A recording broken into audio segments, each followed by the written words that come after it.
Untuk selanjutnya median. Median untuk data tunggal, yaitu jika n atau banyaknya data itu ganjil, maka letak mediannya data ke n plus 1 dibagi 2. Tapi kalau n-nya genap, banyaknya data genap, letak ME-nya atau mediannya setengah dalam kurung xn per 2 plus xn per 2 plus 1. Nah, kita masuk ke contohnya agar lebih paham. Nilai ulangan dari 12 siswa dari 6 sampai 7 ya. Bisa dilihat sendiri. Tentukan median data tersebut. Data diurutkan dulu dari yang kecil ke yang besar.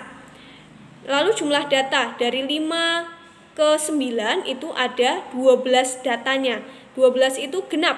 Jadi letaknya, kita baru ke letaknya, letak mediannya itu kalau genap menggunakan yang setengah xn per 2. Nah, xn per 2, n-nya 12, n per 2 berarti 6. Plus xn per 2 plus 1 berarti x6 plus 1, x7. Jadi setengah dari data ke-6 berapa di situ nilainya? Data ke-6 di situ nilainya 6. Data ke-7 kebetulan ini ya sama nilainya 7. Jadi setengah kali 6 plus 7 sama dengan 6,5. Jadi mediannya 6,5. Untuk yang selanjutnya, median data kelompok. Pada tabel distribusi frekuensi kelompok, kita ada cara menggunakan ME sama dengan B plus P dalam kurung setengah N min F dibagi F kecil.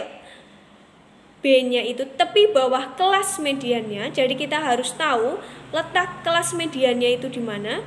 P-nya panjang kelas atau interval, N banyak data, F jumlah frekuensi sebelum kelas median, kalau F frekuensi kelas mediannya. Sebagai contoh, ada tabel seperti berikut.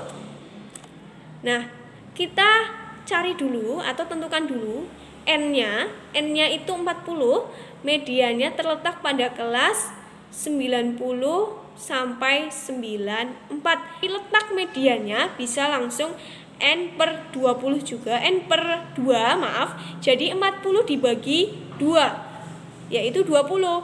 Nah, bagaimana tahu dari datanya itu mana data ke 20? Yaitu bisa menghitung FK-nya. Jadi kalau dari yang 7 kelas pertama sampai kelas ketiga itu kalau dijumlahkan baru 12. Nah, 12 itu belum masuk ke data ke-20, tapi kalau dijumlah dengan kelas keempat, di 12 ditambah 13 itu menjadi 25. 25 itu kan masuk di dalamnya data ke-20.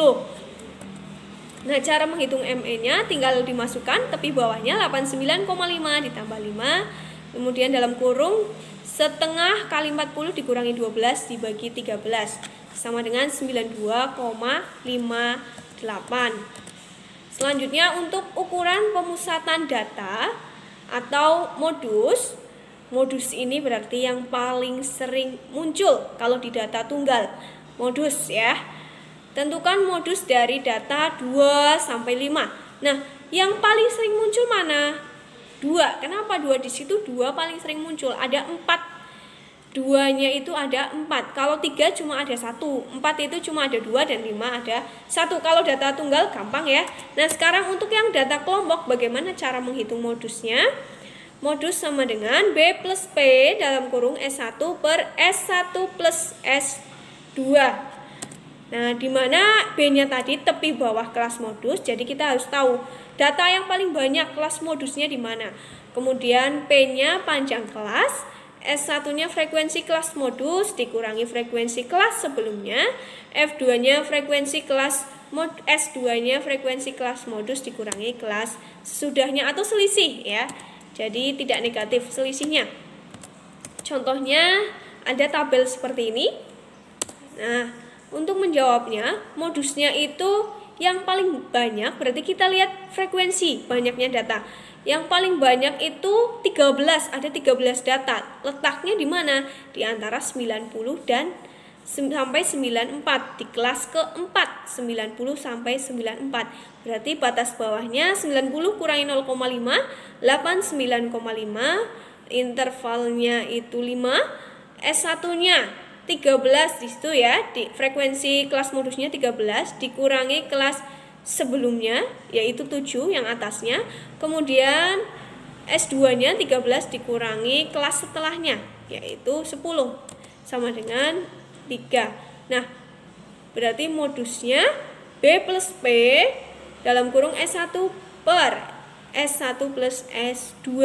B-nya tadi 89,5, P-nya 5, S1-nya 6, terus berarti 6 per 6 plus 3 sama dengan 92,53. Lanjut lagi ke ukuran pemusatan data. Ada simpangan rata-rata SR sama dengan sigma F mutlak X min X bar per sigma F. Contohnya, simpangan rata-rata dari data ini, dari tabel distribusi frekuensi kelompok. Nah, X barnya setelah kita hitung, bisa ya cara menghitung X bar yang di awal tadi. Ternyata X barnya 76. Nah, di sini kita buat tabel lagi, kolom lagi di sebelahnya, di sebelah F frekuensi. Jadi Fx, X-nya kita lihat nilai tengahnya, berarti tepi atas ditambah tepi bawah dibagi 2, hasilnya 55. Jadi 51,5 ditambah 58,5 dibagi 2, hasilnya 55. Itu X atau nilai tengah dari kelas pertama. Kemudian frekuensinya sudah diketahui 2. Fx-nya 110, 55 kali 2 sama dengan 110. X min X bar berarti 55 dikurangi X barnya tadi kita cari dulu ya. Di situ langsung diketahui, kalian bisa cari sendiri, pasti hasilnya 76. Jadi 55 dikurangi 76, hasilnya kan negatif, dimutlak jadi positif 21.